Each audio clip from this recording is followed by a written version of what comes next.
జాతి సమైక్యత కోసం వన సమారాధనలు దోహదపడతాయని రాష్ట్ర కార్మిక శాఖ మంత్రి వాసంశెట్టి సుభాష్ పేర్కొన్నారు. కాకినాడ సుబ్బయ్య హోటల్ సమీపంలో ఉన్న సెట్టిబలిజ కమ్యూనిటీ హాల్లో జిల్లా అధ్యక్షుడు చొల్లంగి వేణుగోపాల్ ఆధ్వర్యంలో జరిగిన సమావేశంలో మంత్రి హాజరై మాట్లాడారు. ఈ సందర్భంగా నవంబర్ 9న మెక్లారెన్స్ మైదానంలో కార్తీక వన సమారాధన ఆత్మీయ సమ్మేళనం జరపాలని నిర్ణయించారు. సెట్టిబలిజలంతా హాజరు కావాలని పిలుపునిచ్చారు.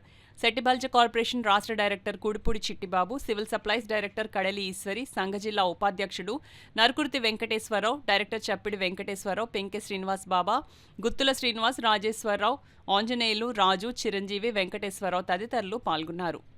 నాయకులు ఎన్డీఏ కూడా నాయకులు ఉన్నారు కాబట్టి, అధికారంలో ఉన్నాం కాబట్టి చేతనైనంత మంచి చేసుకుంటూ వెళ్తున్నాం. ఇది మంచి చేసుకుని ఆకట్టుకునే ప్రయత్నం చేస్తాం తప్ప ఇందులో పోరాటాలు ఏమి ఉండవు.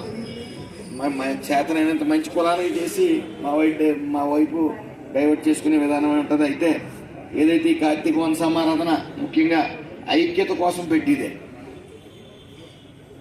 కాబట్టి మన ఐక్యతను చాటి చెప్పుకోవాలి. ఆ రోజున అమలాపురంలో పెట్టిన దానికి కూడా మీ అందరూ వచ్చారు. అలాగే వేణుగోపాల్ గారు కూడా కష్టంలో ఉన్నప్పుడు 5-6 సార్లు కూడా అక్కడికి రావడం జరిగింది. అలాగే ఈశ్వరమ్మ గారు కూడా, అలాగే ఇక్కడ నాయకులు చాలామంది పేరున మరి వేరే రకంగా అనుకోవద్దు.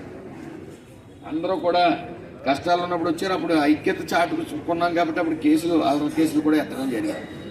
ఐక్యతతో ఏదన్నా సాధించగలం.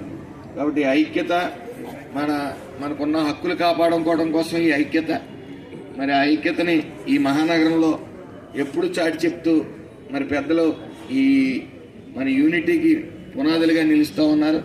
దాన్ని యువతను భాగస్వాములు చేయడం వల్ల రాబోయే తరంలో మరి వాళ్లే చేసుకోవాలి కాబట్టి వాళ్లే ముందుండి చేయాలి మీ గైడ్ లైన్స్లో. కాబట్టి ఈసారి పూర్తిగా మండలాల స్థాయిలో కమిటీ వేసి ఆ కమిటీకి మళ్ళీ 2 ఇన్ఛార్జీలు వేసి ప్రతి మండలాన్ని మళ్ళీ ఇక్కడ ఆఫీస్ నుంచి మానిటరింగ్ చేసుకుంటే ఖచ్చితంగా మన ఎంతమంది వచ్చారు? 10,000 దాటి వచ్చారు. 10,000 ఈసారి కనీసం 25,000 వచ్చేలాగా మనం చేసుకోవాల్సిందిగా కోరుతాం. ఏమైనా సమస్యలు ఉంటే మా దృష్టికి తీసుకొస్తే మేము తక్షణమే చేస్తాం. ఏదేమన్నా సరే ఎన్డీఏ కూటమిలో మేము ఉన్నాం కాబట్టి మేము గర్వంగా చెప్పుకోగలుగుతున్నాం. ఆయన మంత్రిగా కానీ, నేను కార్పొరేషన్ చైర్మన్గా కానీ కులంలో ఎప్పుడూ కూడా తీసుకురాలేని గొప్ప గొప్ప విషయాలు తీసుకొచ్చాం. ఎందుకంటే ట్యాడీ డాపర్స్లో 10% మద్యం షాపులో రిజర్వేషన్ తీసుకొచ్చాం. అలాగే బార్లో 10% రిజర్వేషన్ తీసుకొచ్చాం.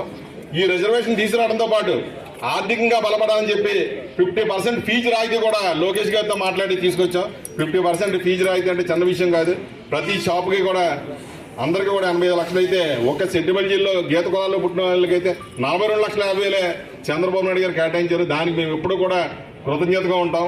ముఖ్యంగా ఇంకా అభివృద్ధి పనులు చేసే విధంగా మేమందరం కూడా పనిచేస్తాం. సుభాష్ గారు కానీ, మేము కానీ, ఇంకా ఎన్డీఏలో కూడా ఉన్న నాయకులందరూ కూడా కలిసి పనిచేస్తారు. మీరు అందరూ కూడా ఇంకా మమ్మల్ని దీవించి ఇంకా ఎదురు పంపితే చంద్రబాబు నాయుడు గారు కూడా ఆ రకంగా మమ్మల్ని దీవించారు కాబట్టి ఈ స్థాయిలో ఉన్నాం.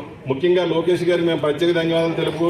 రేపు ఈ కమ్యూనిటీ 9వ తారీఖు నాడు కాకినాడలో చాలా ఇందాక ముందు సంవత్సరంలాగా మన సుభాష్ గారు అన్నట్టు అలా కాకుండా అందరూ ఒక మాట మీదకి వచ్చి మీరు అందరూ మేము వెళ్ళిన తర్వాత అందరికీ ఫోన్ చేసి వచ్చి రప్పించుకుని కూర్చోబెట్టుకుని ఈ కార్యక్రమాన్ని జయప్రదం చేయవలసిందిగా మనస్ఫూర్తిగా కోరుకుంటూ ఈ అవకాశం